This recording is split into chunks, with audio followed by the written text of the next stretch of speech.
নমস্কাৰ স্বাগতম জনাইছো ক্ৰেজি আছামিজ জিকে অন্যটা ভিডিঅ'লৈ আজি কেইটামান সাধাৰণ জ্ঞান লৈছো যিকেইটা আগন্তুক আহিবলগীয়া প্ৰতিযোগিতামূলক পৰীক্ষাসমূহৰ বাবে আপোনালোকৰ বাবে সহায়ক হ'ব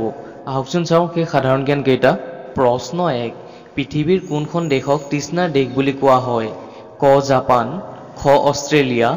গ ভাৰত ঘ নেদাৰলেণ্ড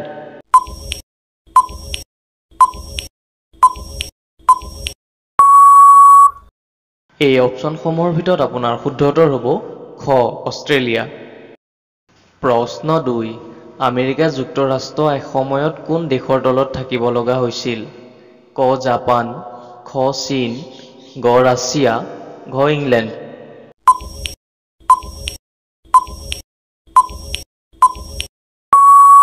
এই চাৰিটা অপচনৰ ভিতৰত আপোনাৰ শুদ্ধ উত্তৰ হ'ব ঘ ইংলেণ্ড প্ৰশ্ন 3 কঁঠাল কোনখন দেশৰ ৰাষ্ট্ৰীয় ফল হয় ক জাপান খ শ্ৰীলংকা গ ইংলেণ্ড ঘ ভাৰত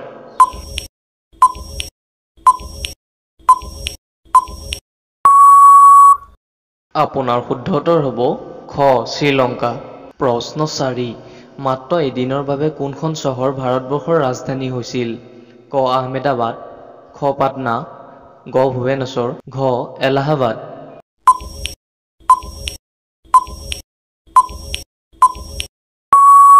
এই চাৰিটা অপচনৰ ভিতৰত আপোনাৰ শুদ্ধ উত্তৰ হ'ব ঘ এলাহাবাদ প্ৰশ্ন 5 ভাৰতবৰ্ষৰ কোনখন ৰাজ্যত ফুলৰ উপত্যকা আছে ক অসম খ তামিলনাডু গ উৰিষ্যা ঘ উত্তৰাখণ্ড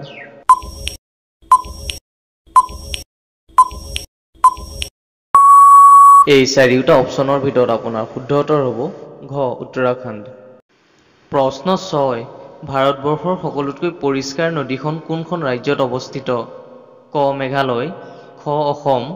গ বিহাৰ ঘ উত্তৰ প্ৰদেশ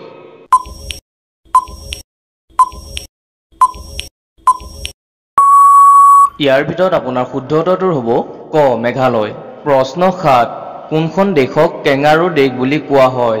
ক অষ্ট্ৰেলিয়া খ আমেৰিকা গ চীন ঘ জাপান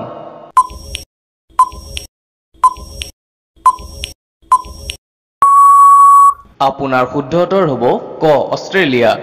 প্ৰশ্ন 8 নীল নদীৰ দান বুলি কোনখন দেশক জনা যায় ক ইজিপ্ত খ চীন গ নিউজিলেণ্ড ঘ জাপান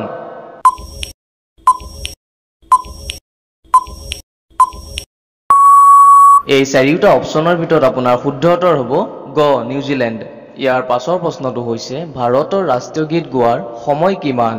ক 52 ছেকেণ্ড খ 53 ছেকেণ্ড গ 65 ছেকেণ্ড ঘ 75 ছেকেণ্ড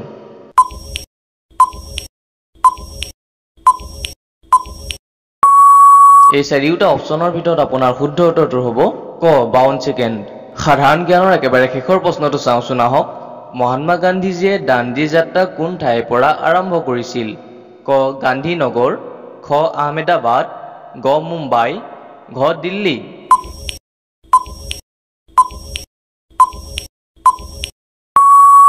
এই চাৰিটা অপচনৰ ভিতৰত আপোনাৰ শুদ্ধ উত্তৰটো হ'ব খ আহমেদাবাদ